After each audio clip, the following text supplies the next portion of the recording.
मुझे कूफा वालों मुसाफिर न समझो, मैं आया नहीं हूँ बुलाया गया हूँ।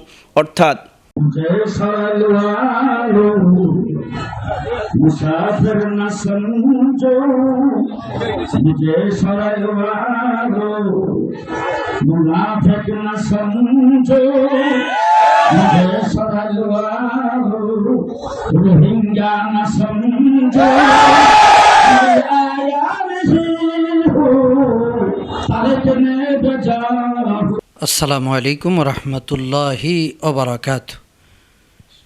সম্মানিত দর্শক শ্রোতা, দূরে এবং কাছে, দেশে বিদেশে যে যেখান থেকে দেখছেন, আপনাদের সকলকে জানাই এআরপি বাংলা ওয়াজ চ্যানেলের পক্ষ থেকে প্রীতি এবং শুভেচ্ছা।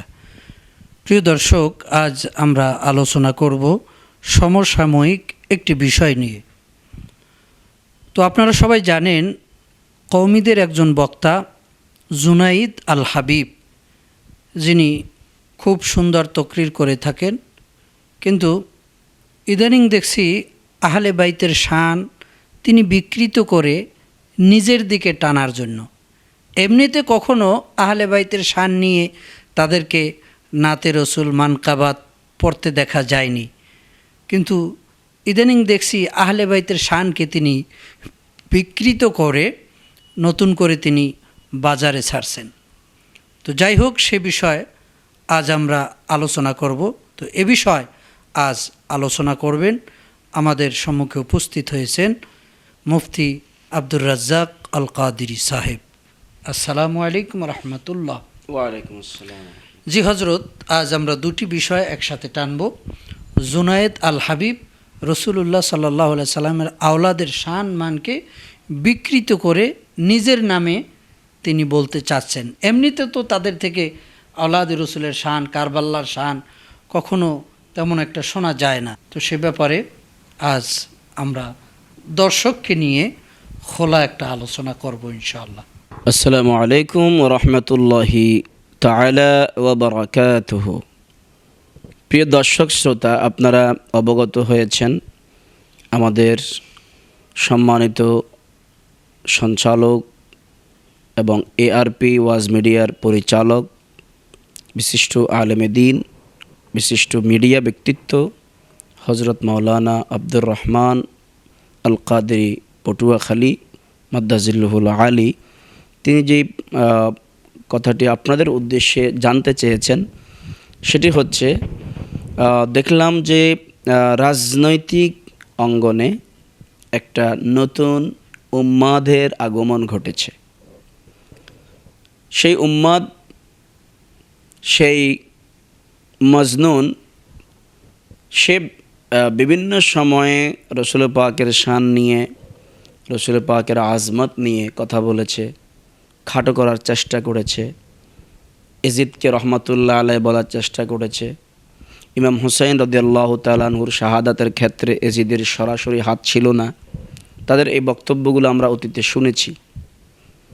ইদানিং দেখলাম সেই বৃদ্ধ মানুষ, তিনি এতটাই দুনিয়ার মাসনাদের জন্য এতটাই উম্মাদ হয়ে গেছেন, তিনি ওনার একটা রাজনৈতিক প্রচারণায় গিয়ে ওনার বক্তব্যের মধ্যে তিনি মানুষকে বলতেছেন যে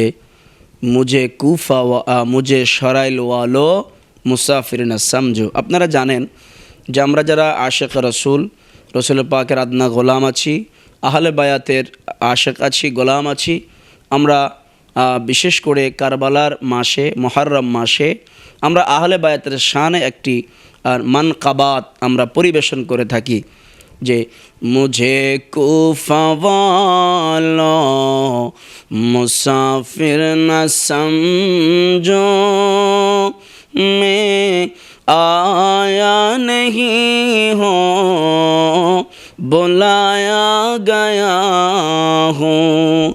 অর্থাৎ মুঝে কুফা ওয়ালো, হে কুফাবাসী, মুসাফির না সমঝো, আমাকে মুসাফির মনে করবে না, মুসাফির ভাববে না। मैं आया नहीं हूँ, আমি এমনিতে আসিনি, বুলায়া গয়া হো, আমাকে ডেকে আনা হয়েছে। এটা হচ্ছে এই কাসিদার এই মানকাবাতের ভাবার্থ অর্থ। এখন সেই মানকাবাতটুকু এই রাজনৈতিক মসনদের পাগল একজন আলেম, বলবো কিনা বলবো জানি না ওনাকে, তিনি বলছেন যে মুঝে শরল ওয়ালো মুসাফির না সমঝো, মে আয়া নেহি হো তারকনে বেজা হো। নাউজুবিল্লাহি মিন যালিক। সুরটা সুন্দর, কিন্তু কথাটা আহলে বায়াতের শানে না গেয়ে সেই আহলে বায়াতের শানের কথাটা নিজের নামে ব্যবহার করা। তিনি কিন্তু কখনো আহলে বায়াতের শানে এরকম মানকাবাত কিন্তু তিনি পড়েন নাই, নিজের জন্য কিন্তু খুব সুন্দর করে বানিয়ে ফেলেছেন। এটা কিন্তু আহলে বায়াতের শানে গুস্তাখি, আহলে বায়াতের শানে বেয়াদবি আমি মনে করি। তো এজন্য তেনাকে তারেক নে ভেজাও, বিএনপি আমাদের বাংলাদেশের একটি বড় রাজনৈতিক দল, বিএনপির পক্ষ থেকে তারেক রহমান সাহেব তেনাকে আপনার সেই সরাইলের জন্য নিযুক্ত করেছেন প্রার্থী হিসেবে, তিনি সেটা বোঝাতে চাচ্ছেন। এখন তিনি নির্বাচন করবেন সেটা তেনার ব্যাপার, কিন্তু আমরা যেটা বলতে চাচ্ছি যে আপনি সারাটা জীবন আপনি বলেছেন ইমাম হুসাইনকে শহীদ করার ক্ষেত্রে এজিদের কোনো দোষ ছিল না, তিনি নির্দোষ, তাকে রহমতুল্লাহ বলা যায়, তাকে একেবারে জাহান্নামী বলা যাবে না। অথচ সেই শানটা ইমাম হুসাইন রাদিয়াল্লাহু তাআলা আনহুর শানে যেই মানকাবাত আমরা পরিবেশন করি সেটা আপনি আপনার নামে লাগিয়ে দিয়েছেন। আল্লাহ আপনাকে হেদায়েত করুক।